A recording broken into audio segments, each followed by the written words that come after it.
Dr. Adil, he is a specialist member of the Aero data for loads groups at Airbus UK. He's also an active member of the World Association for Sudanese or for Sustainable Development, WASD, and associate editor of the Journal of the World Review of Science, Technology and Sustainable Development. His current research interest covers aircraft safety as well as airport capacity planning issues. Dr. Adil holds a Bachelor in Mechanical Engineering from the University of Khartoum, a Master's and Doctoral from the University of Manchester Institute of Science and Technology. تفضل دكتور عادل. Okay, you already almost, I think you shared your screen. Yes, so I shared it. Can you see it? Thank you. And you Absolutely. Can hear me? Yes. Excellent. Thank you very much, Dr. Lohman. It's great actually to see your face for the first time, although I heard your name before. And yeah, everybody just a side note, I'm not a doctor. I'm just what do you call it? I hold a master's of architecture. Well, it is the expertise that really counts, not the qualification. Okay, shukran. Thanks. Okay. And welcome everybody, wherever you are, whether it's the morning, afternoon, or whatsoever, because I know we have diverse sort of audience today. So I'll try to rush the things in because of the time. And I was actually preparing a very good, big presentation, but I will not have the chance to go through it all, unfortunately. But I will start with, just giving introduction and saying why, in my view, industry is is important component of the solution for the Sudanese economic problems today, and what are the requirements for rebuilding industrial sector and the way forward. If I have time, I'll give some background about the history of industrial strategy in Sudan and how to integrate it in NDS and so on. But let us start with the introduction first. So the performance of the Sudanese economy is pretty dismal. This is not my view. This is actually the view of all the economists in the world today. The GDP per capita today is about $500 US. This is the same level as it was in 1980. So it can show you that we didn't really move with times. Industrial value added to economy is less than 3%.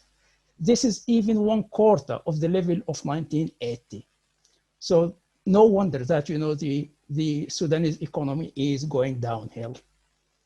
So why? In addition to corruption and bad governance related to political instability, lack of national industrial strategy is a major reason for the weak performance of the economy. And this is my view.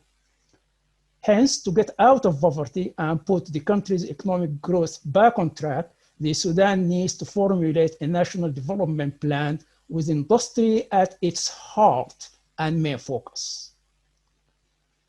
What does this mean? Let us put it in context. If you put this in context, you will find that industry value added, as I said, to the GDP is less than 3%. Agricultural lands in Sudan, which are vast, they are underused. Live animals stocks are exported instead of processed meat or leather. Minerals, including gold, return of export to the national treasury is next to nil. There is poor physical and informational infrastructure. All these are actually symptoms of lack of industrial investment. Therefore, we need quality industrial investment to rescue the economy. But why industry? Why not something else? Let us have a quick look at how the industry actually performed in Sudan historically. Well, just let us take the last 20 years or so. At the year 2000, we have a reasonable percentage to the GDP of about 20%. And there is a flourishing time until 2010 for the industrial sector with reasonable values here. And I'm saying reasonable because it is comparable with the international standard and figures at that time. And by the way, just as for those who are not really engineers, we can actually generally divide industry into two. manufacturing, such like, you know, textile or sugar industry, or and non-manufacturing like construction or telecommunications and so on. And this is the difference between the two curves. This is all the industry put together, and this is the manufacturing part of it. Now, as I said, we have healthy sort of figures until 2010. And then after that, things started to go downhill until it went down to 3% in 2015, and it is to 2% today. If you compare this with the performance of the economy, this is the GDP per capita, you will see that when we have good industrial figures, we have the GDP is going up. And when the industry collapsed, the economy has collapsed as well. It's gone downhill very, very quickly. Therefore, we can conclude that flourishing industrial sector is equal to healthy economy. And this is why I'm talking about why industry.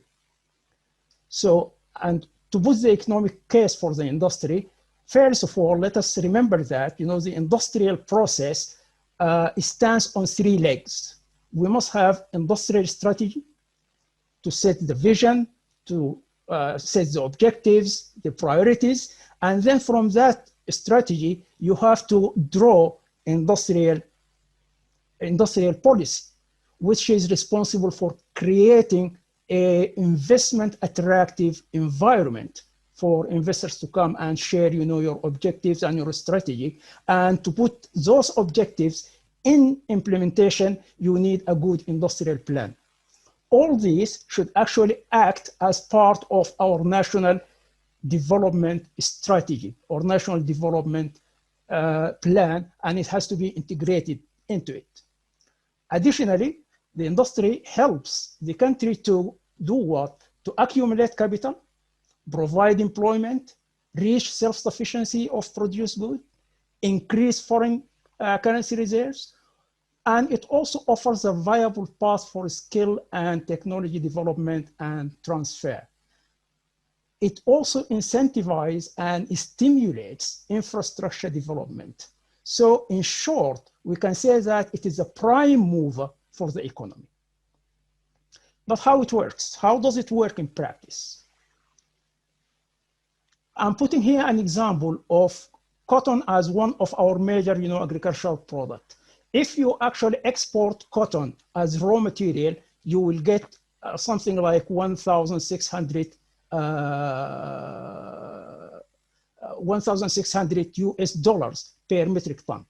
However, if you go through the processing stages, you make it fiber, yarn, and then, you know, fabrics, until you produce goods that is good for our consumption, you can actually increase that value by about 40-folds. And that is a huge contribution of industry to the value of your agricultural product. And this is just an example. Actually, if you take cotton for the United States of America, you will see that its contribution to the American economy is about $35 billion. And in this process, it has also supported about 500,000 jobs. Actually, the debt of the Sudan today is about 56 billion. So we can actually, if we have similar thing from cotton alone in the Sudan, we can actually pay back all our debts in 2 years. And let alone America, I mean, and forget about cotton, let us speak about industry in general. Let us talk about China. Manufacturing has been the engine of overall resurgence of China for the last 30 years. In fact, it helped China to have 10% economic growth for the last 30 years, year in, year out. And as a result, actually, China has overtaken the United States of America as the largest economy in the world in 2019. So you cannot really underestimate the case for industry. But when you come to compare to the Sudan, what is the impact of industry on the Sudanese economy? As I put it before, it has it had reasonable contribution in the early 200 to 210, but after that, it collapsed completely. Now, in employment, the industry has got 3% share of employment, whereas manufacturing 1.7. These are very small figures. These are nothing. The impact is non-existent, particularly if you compare this with the rest of the world. Look at what is happening in the world. These green figures here, this is for industry and this is for manufacturing.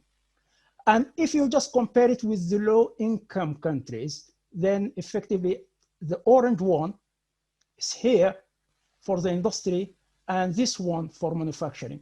So this immediately showed you that the impact of the industry in the Sudan, whether in the actual GDP or on the left, on the employment market, is just non-existent.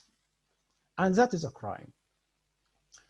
But we are talking, this is why we are talking about rebuilding the industrial sector, because in the 2000 to 2010, I said we had healthy period with reasonable number for manufacturing and industry general.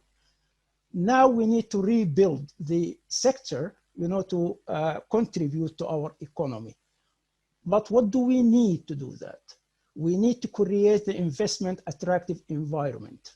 What does that mean? I alluded before, I said that this is a function of the industrial policy, but what does it mean in practice? It means you have to have political stability and fighting corruption. You have to have a clear industrial strategy and priorities. You should have clear policies to ease access to finance at reasonable cost to investors, as well as incentivize or incentives through the taxation policy. In this process, while planning for it, while thinking about it, you should not forget the environment and you should not forget the UN 2030 SDG goals and how to achieve them. And that is not just for luxury. That is important if you want to attract investors. They will come to the country and check for these things and see, are they there? Tick. If not, they will not come. They are not charity. They will not give you donations. They are investors, as the council said early in the first session. It is also important for investors to see these policies in place and working in practice before expecting them to flock to the country. And more importantly, remember these things, these requirements. This is a package, not piecemeal measures. You cannot say, oh, forget about the political stability. Let me start with, clear policy for investment or do industrial strategy first and so on. It will not work. You have to try this as a package. If it can work as piecemeal, it would have worked in the last 30 years for, al-Bashir regime. He tried everything apart from putting things together as a package. You cannot avoid that. So the way forward is therefore to start with political stability and good governance with a strong anti-corruption drive. And this is essential in order to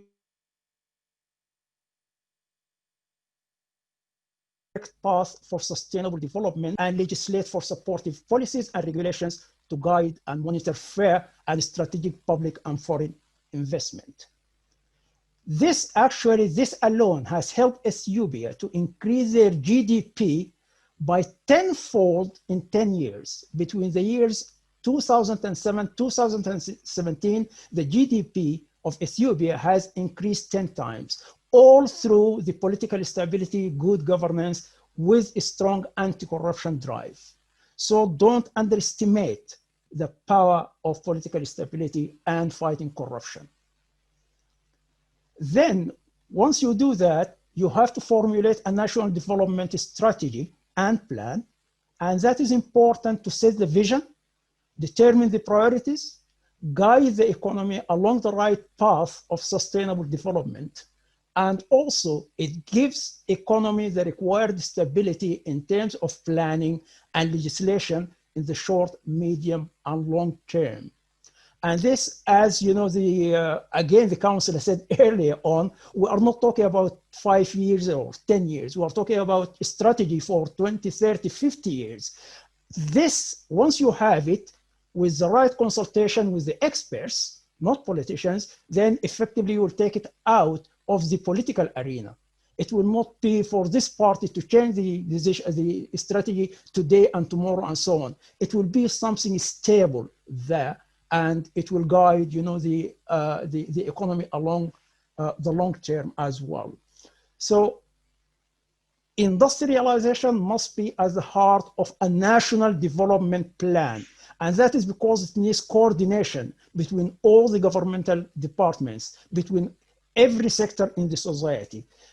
And this is how it can tackle the economic and wider sustainable development issues facing the country. You cannot take them piecemeal. You have to take everything together and act on them. Now, quickly, I will give, you know, where have we been for the last 65 years? Where are the, you know, industrial strategies? Did we have any? I will just give a very brief short look at what happened. In 1948, actually the colonizer wanted to build the Sinnar Dam. So they built a cement factory there, okay, to help the, you know, building the dam. What happened after building the dam? They closed down the factory. Why? Because they are not interested in any industrial strategy for the Sudan. It was there just to help them, you know, to build the cement, do the dam, and that is it. They are not interested in any form of industrial strategy.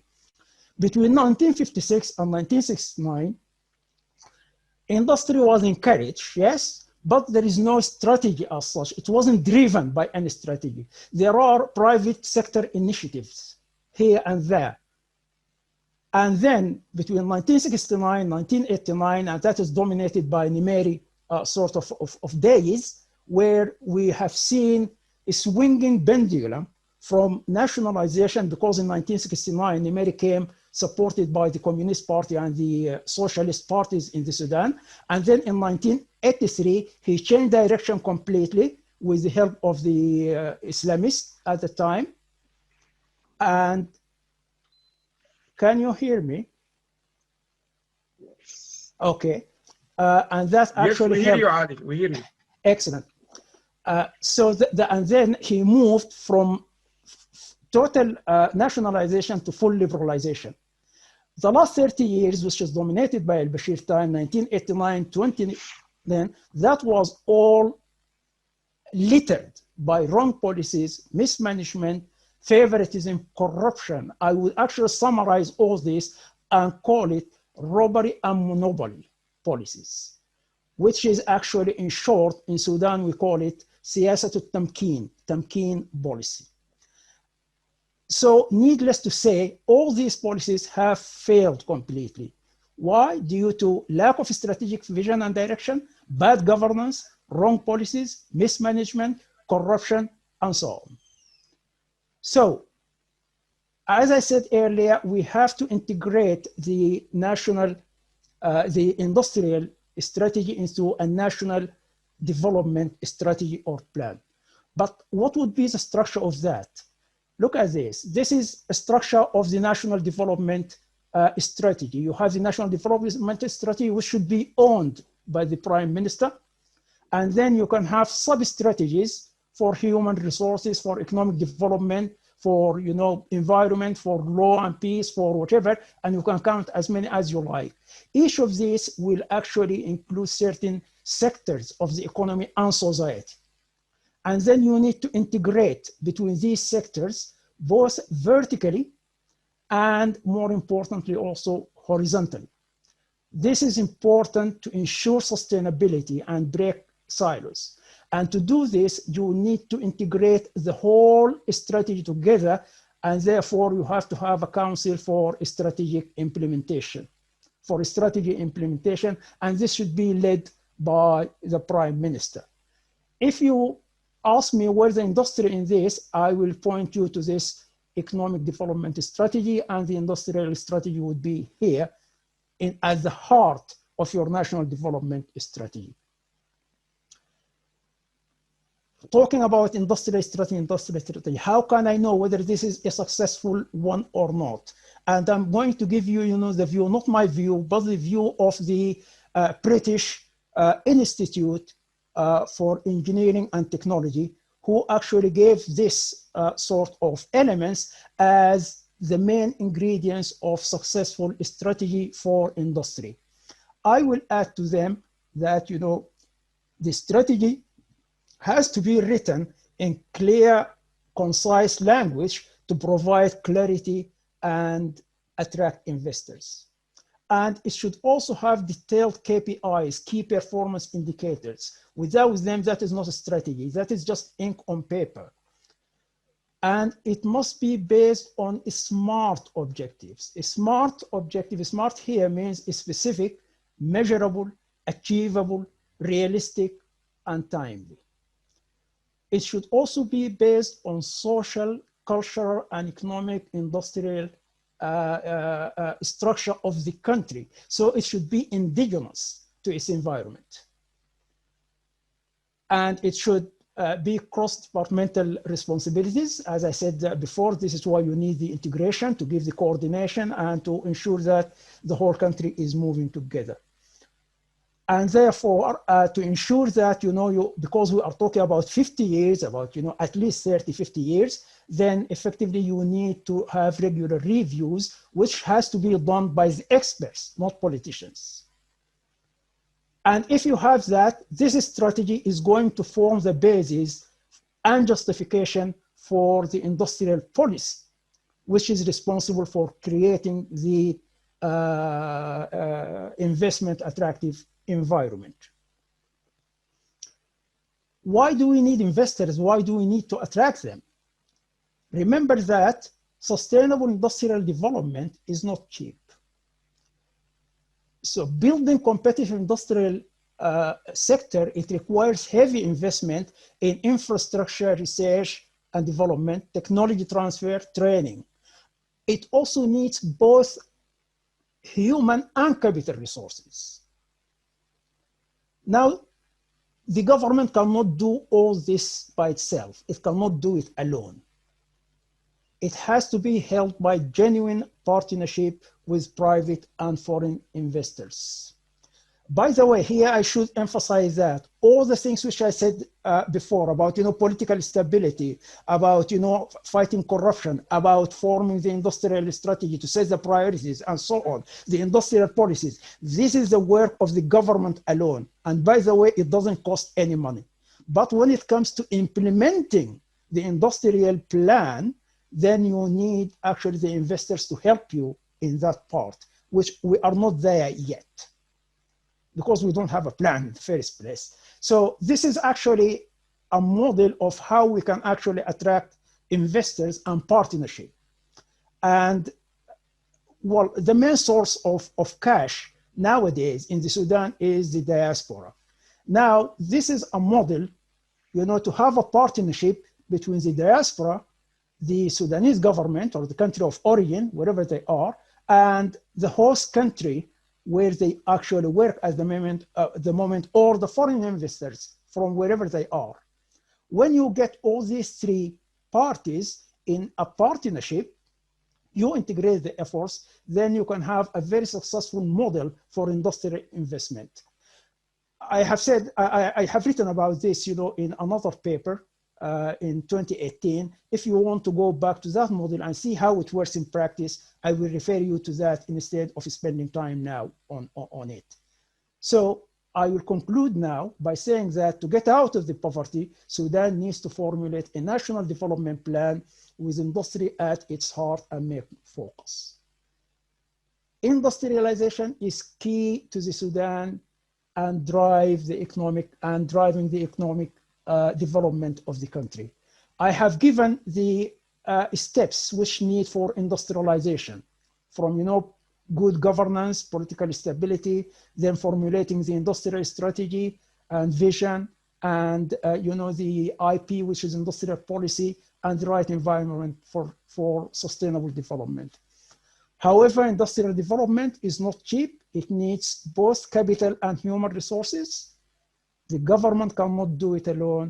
It has to be helped by genuine PPP or public-private partnership. Additionally, considerations required for environment and achieving the UN 2030 SDGs. Thank you very much for listening.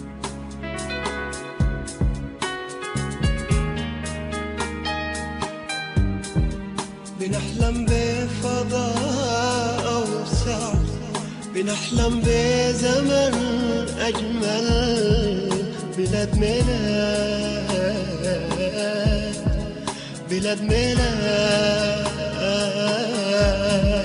بنحلم بفضاء أوسع، بنحلم بزمن أجمل، بلاد ميلاد، بلاد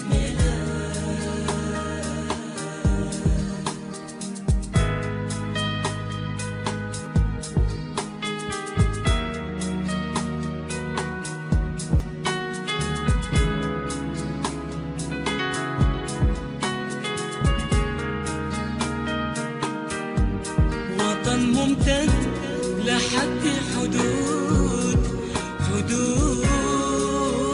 الحد، وطن لا في